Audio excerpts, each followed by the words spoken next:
Hello there, AP Environmental Science class. Welcome to part one of my lecture on Chapter 18, Solid and Hazardous Waste. Yes, it has come down to that, guys. We're going to talk about solid and hazardous waste for a while. Going to be a two-parter for you here.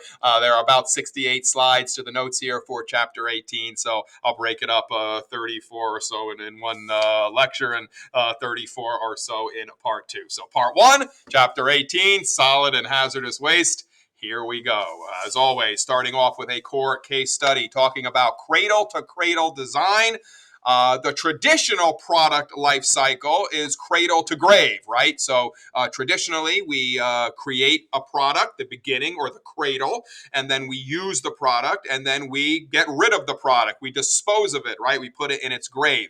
The new approach, though, in environmental science is more of a cradle-to-cradle design, meaning beginning, we use it, and then we somehow reuse it or get it back to the beginning again so that we could reuse the same products and materials, right? So we're using parts over and over in other products, thinking of solid waste and pollution as potentially valuable materials and chemicals, right? So maybe we shouldn't just be throwing away our solid waste. Maybe we should be using it somehow, and that's what the cradle to cradle design is all about. So again, just some type of examples. What we're trying to do in the cradle to cradle design is mimic nature, right? We spoke about in this course multiple times through previous chapters how Mother Nature, through ecological services, natural capital, does a really good job of maintaining the planet. Unfortunately, as human beings, not doing such a great job of maintaining the planet, right? So on the left, you'll notice most biological cycles,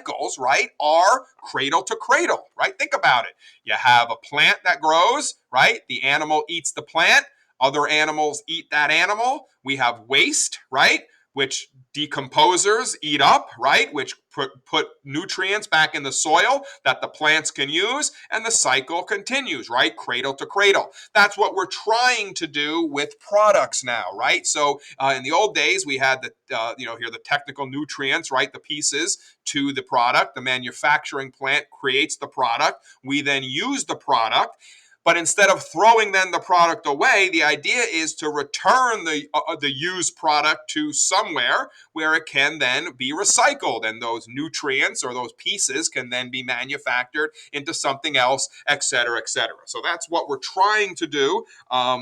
Again, in cradle to cradle design, is to make all products either useful or biodegradable so that, again, they can be used by the environment. So that's the whole idea, cradle to cradle design. If we do that, then we're going to limit the amount of hazardous waste, solid waste that we are going to have, and that we're going to talk about more as we go through this chapter. All right, so what environmental problems are related to solid and hazardous waste? What you're going to find is that the problems are going to be very similar to most of the environmental problems we've experienced throughout this course, right? Solid waste contributes to pollution and includes valuable resources that could be reused or recycled. Hazardous waste contributes to pollution, natural capital degradation, health problems, and premature deaths. Again, things we have already spoken about. So solid waste is piling up. Again, in the natural world, there is virtually no waste, right? I showed you that picture, cradle to cradle in the natural world. However, in the human world, there's plenty of waste, right? So we have a couple of different types of solid waste to speak about. The first is industrial solid waste, which would be from mines, from farms, and from industries. And the second is going to be municipal solid waste, otherwise known as MSW, and that's garbage and trash. That's the stuff that we as are throwing out on a regular basis in our homes, in our schools, in our businesses, things like that, okay? Much of the waste, unfortunately, ends up in rivers, lakes, oceans, and in our natural landscapes. All right, so, for instance, single-use plastic bags, right? Those doggy bags. 100 billion are used in the U.S. each year. They take up to 1,000 years to break down, and actually they never disintegrate completely, right? So that certainly is not a cradle-to-cradle design, right? We're certainly not A, we're not reusing these bags, and B, they're not biodegradable either, right? So they block drains, they block sewage systems, they kill wildlife. Other discarded plastic threatens wildlife. And again, these plastics, they just pile up. They do not disintegrate, or it takes close to 1,000 years or so for that to happen. So where does our municipal solid waste end up? Usually they're either buried in landfills or burned in more developed countries. In less developed countries, they're just thrown in open dumps that anyone can just walk in and pick through. And we'll speak more about that as we go through this chapter as well. So that's where most of our municipal solid waste ends up. And obviously, that's not good for the environment. So back to a core case study, solid waste in the U.S.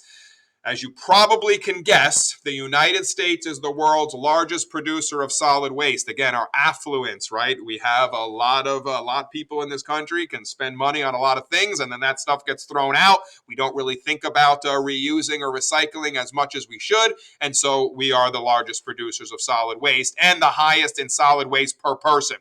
Industrial waste represents 98.5% of all solid waste. Again, that's the mining, the agriculture, and the industry. The other 1.5% will come from the municipal solid waste coming from our homes, from our schools, etc.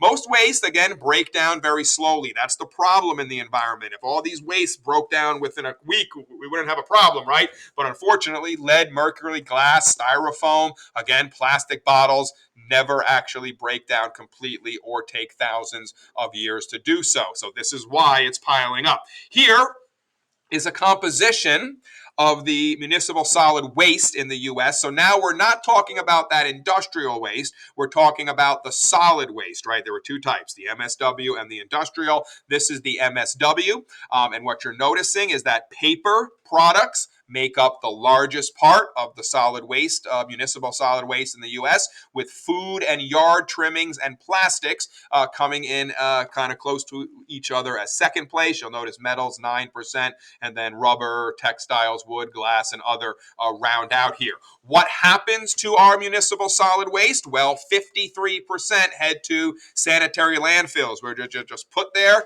and it just sits there, right? And it tries to degrade, but it's very difficult. 34% is recycled. Good for us there. This is the number that needs to increase, guys.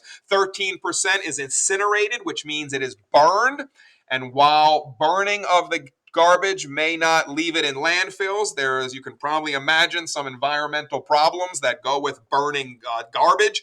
And we'll talk more about that a little bit later in this lecture. So again, most of our municipal solid waste ends up in landfills. Second is recycling. We need to get this number up. That's the idea as we go through the next 50 to 100 years. All right, hazardous waste, a serious and growing problem. So hazardous or toxic waste. This is not newspaper, guys. This is, again, chemicals, cleaning supplies, things like that you may throw out. This threatens human health and or the environment. They're toxic, corrosive, flammable, can undergo violent or explosive chemical reactions, and they can also cause disease. We have three classes of hazardous waste: organic compounds, toxic heavy metals, and radioactive waste are the three types of hazardous waste. So again, what are found in your home? Well, harmful chemicals are in your home. So, for instance, cleaning disinfectants, drain, toilet, and window cleaners, spot removers, right? These are all toxic chemicals. Paint products are toxic as well. Batteries, right? Glues, cements, pesticide, weed killers, ant and rodent killers, right? Flea powders, maybe you put that on your pets. Again, all toxic hazardous waste. Gasoline, motor oil, antifreeze, right? Battery acid, brake fluid, all that stuff we use in our cars, also hazardous waste. So if a little gets out, or you just throw it out, right? Obviously now that's trash. That is unfortunately hazardous. So another issue is electronic waste, right? This is an exploding hazardous waste problem. This is talking about cell phones, computers, things like that, televisions. This is the fastest growing solid waste problem in the United States and the world. driven by increasing sales and short life cycles, right? You use your phone for a couple of years and then a new one comes out, you discard it, right? You buy that smart TV, but in 2-3 years, a better version comes out, you buy the better version, right? And what do you do with the old TV? You throw it out, right? What do you do with the old cell phones? You get rid of them, right? So this is a problem, okay? The leading producers of electronic waste, again, us in China. Now, recycling has increased 30% by 2010, okay? But we need to get that number of electronic waste, right? 34 was for that municipal solid waste, 34%. I showed you that on a previous slide. But for electronic waste, e-waste, again, 30%, we're up to that. But we need that to be much more, all right? We also ship to other countries for processing. The problem is workers, usually children, are exposed to toxic heavy metals and chemicals because we may send our electronic waste to other countries. They just throw them in open land pits. And then what happens? Children walk in there and try to get, because they're very poor, right? They need money. If they can pick up some of the different computer chips or something like that that could be sold from the hazardous waste, they go and do that. But unfortunately, now they're walking and they're being exposed to these toxic heavy metals and chemicals, which obviously then cause problems, health problems for those people. Again, they contain valuable materials, this electronic waste that could be recycled or reused. And again, we need to do more of that instead of discarding the electronic waste. All right, so how should we deal with all this solid waste, right? So we just spoke about how there is such a big problem here. So what do we need to do? We need a sustainable approach to solid waste, just like we needed a sustainable approach to, water resources, right, or water usage, or maybe agricultural, right, techniques. Same thing with solid waste. So what does that mean? We need to produce less of it, right? We need to reuse or recycle it, and we need to safely dispose of what may be left. All right, so first, produce less, right? The first part of any waste management is just produce less waste, okay? If you can't do that, then try to reuse or recycle, all right, any waste that you may have to form other products. Finally, again, all else fails, safely dispose of what is left. So waste management focuses on controlling waste in order to limit their environmental harm, but does not attempt to reduce the amount of waste, all right? So in waste management, you're trying to control it, but not reduce it. Waste reduction is when we reduce it, right? We reduce less solid waste and we reuse and recycle. That helps us reduce the amount of waste we have.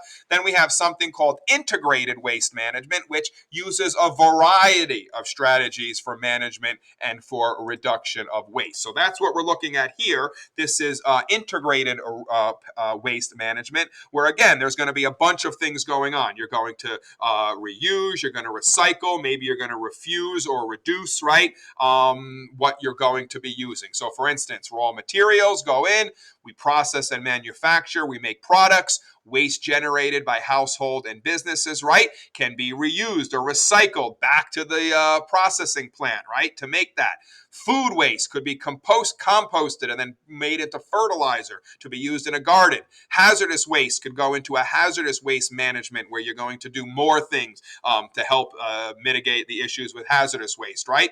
Remaining mixed waste, right, that MSW, the municipal solid waste, right, can go to a landfill or an incinerator, right, that then can then it's left there, all right? So again, integrated. Some of it is reused, recycled, right? Some of it is composted or used as fertilizer, and some of the stuff we do just have to kind of dispose of it as safely as we possibly can. Again, an example of the integrated waste management, or using a whole bunch of ideas in one to deal with the waste in the best possible way.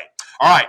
What are the 4 R's of waste reduction? We've spoke about it. Refuse, just don't use it. Reduce, use less of it. Reuse, right? Use it over and over. Or recycle, convert used resources to useful items and byproducts made from recycled material. And then what is composting? That's using bacteria to decompose biodegradable waste like food into fertilizer that then can be used and returned to the soil to, again, keep that nutrient flow, keep that cycling going in the environment.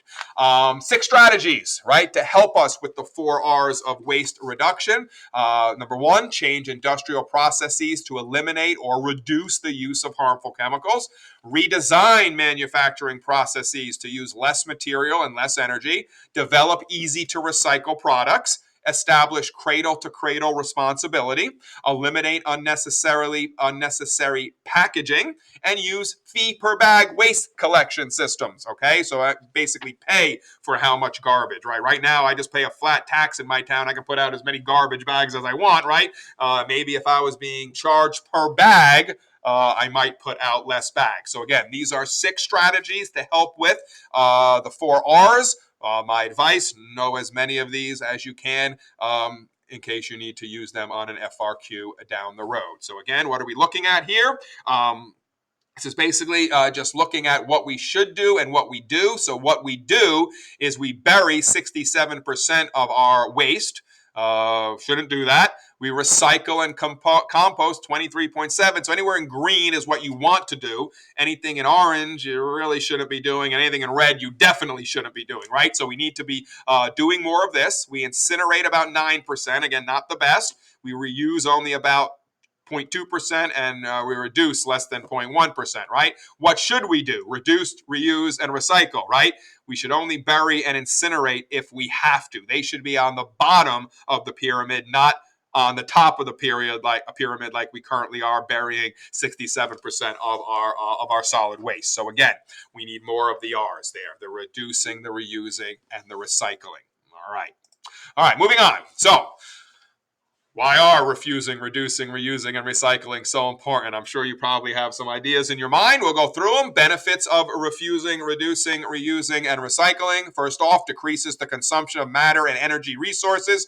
This helps also with, we talked about, renewable and non-renewable energy, right? A lot of times when you make waste, you're using non-renewable energy sources, right? Like oil and gas. So by not having to create the waste, by recycling or reusing it, right, or reducing it, you're also helping with the greenhouse gases, right, and global warming and things like that. So it's all connected as you're finding out here in environmental science. Again, reduces pollution and natural capital degradation, and of course, it saves money, right? That to me is how you're going to get businesses to do this, right? Point out how much money they can save by reusing and recycling products instead of throwing them away. Again, that cradle to cradle idea instead of the cradle to grave idea. So again, alternatives to the throwaway economy, which is the cradle to grave. Today's industrial societies have substituted throwaway items for reusable ones.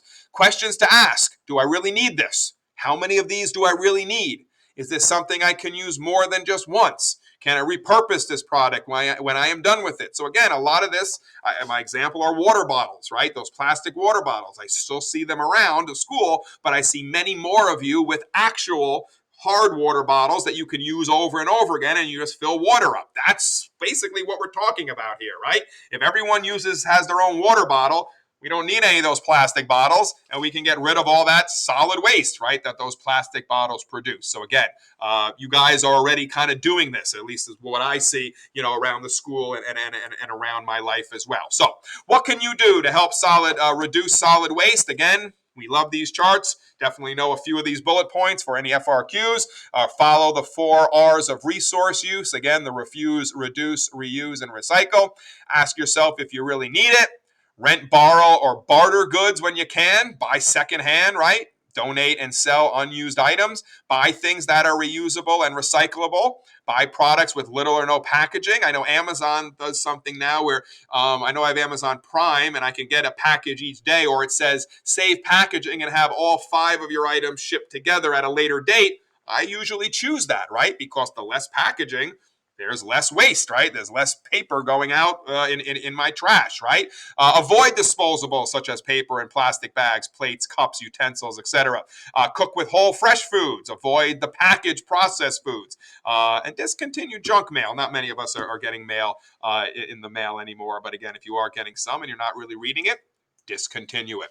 All right, let's revisit that cradle to cradle design, right? Reuse is on the rise in Europe. The European Union has banned electronic waste from landfills and incinerators. Therefore, Manufacturers now are required in Europe to take back products at the end of their useful lives and to do something with them, right? If you can't put your e-waste in landfills, if you can't burn it, you're going to have to reuse it some way, right? Because there's no other way to get rid of it. So in Europe, they're forcing manufacturing companies to reuse and recycle these products. Finland has banned all beverage containers that cannot be reused. Rechargeable batteries, right? Use them instead of regular batteries because the batteries are a toxic waste, right? You keep throwing those, those AA batteries out. That's waste in our landfills, right? Or being burned, which releases chemicals into the environment, right? So use rechargeable batteries and reusable cloth bags for groceries, right? Many of us are doing this now, especially in this county, right? The plastic shopping bags you have to pay for, or you can't even get them. Honestly, I like the reusable cloth bags better. I can fit more. To me, I can fit more stuff in those bags than the plastic bags, and I actually have less trips from my car into my house. So I love the reusable cloth bags. I got plenty of them because I think they're actually better, just easier to use than the plastic shopping bags. But again, this has been occurring, and this is more of that cradle to cradle idea. Many cities, again, that's what we're talking about, right? Have banned plastic bags and polystyrene foam food containers.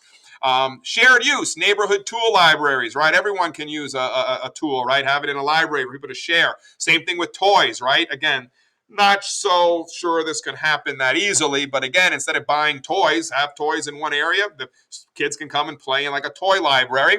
And companies rent tools and household goods, right? Instead of buying them, because then you can rent and share them around. So once again, what can you do? Reuse. Again, we kind of spoke about this. Buy beverages in refillable glass containers. Use reusable lunch containers, right? Store refrigerated food in reusable containers. Rechargeable batteries, right? Carry groceries in those cloth bags, et cetera, et cetera. So once again, just have a few bullet points in mind. All right, of what you can do to help reuse. All right, talk about recycling now. That was reuse, recycling, right? So there's a couple of things to know about recycling. There's primary closed loop recycling, which means materials are recycled into the same type. Secondary recycling is when materials are converted to other products. So what would this mean? This would mean, let's say I dump my paper to get recycled, and the paper is recycled into other paper. That would be a primary closed loop recycling, right? The paper just gets it recycled and used as new paper, et cetera, et cetera. Secondary recycling would be, let's say I had a chair, right, and I didn't have any more, and I got rid of the parts, and a company took the parts and maybe took part of the chair and made it, or like the wheels of the chair, and put the wheels of the chair on a cabinet somewhere, right? So that the cabinet could have wheels that then you could roll the cabinet around. That would be secondary recycling, right? Where we're converting it into another product, right? It came from a chair. It's now going to a cabinet. Again, that would be an example of secondary recycling. Types of waste that can be recycled: pre-consumer internal waste generated in the manufacturing process. So that's not even what you see. That's what happens at the plant when the product is being created. Well, that pre-consumer, or before you get it, right, they could recycle. And then you, the post-consumer, right, external waste generated by the product use, that could also be recycled. So basically two types: the pre-consumer and the post-consumer. Upcycling is when the recycled form is more useful than the original item, which could happen. Downcycling is the opposite, right, when the recycled form is less useful than the original item. But I would argue, be it upcycling or downcycling, it's better than just throwing it away, right? No matter what, recycling is going to be better than just discarding whatever product or material you're talking about. Necessary steps: you obviously, for recycling, have to collect the material, you have to convert it into new products, and then you need to buy and sell the new product that contains the recycled material.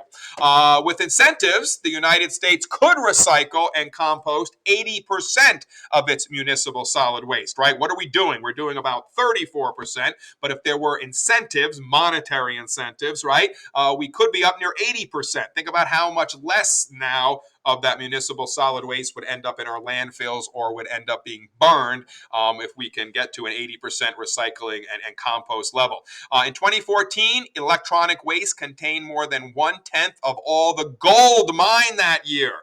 In addition, this e-waste is a source of iron, copper, silver, and aluminum. This is why when you throw e-waste into a landfill in a less developed country, people, children mainly, go into it and try to pick up the gold or the iron or the copper or the silver, because then they can sell that on the streets and make money for their families. But again, because they're walking on this landfill with all these toxic chemicals and heavy metals, unfortunately, bringing down their health, and that's what we want to stop. Composting mimics nature's recycling of nutrients, right? We spoke about that. Bacteria goes in and breaks it down into a fertilizer, which then can be used. Okay.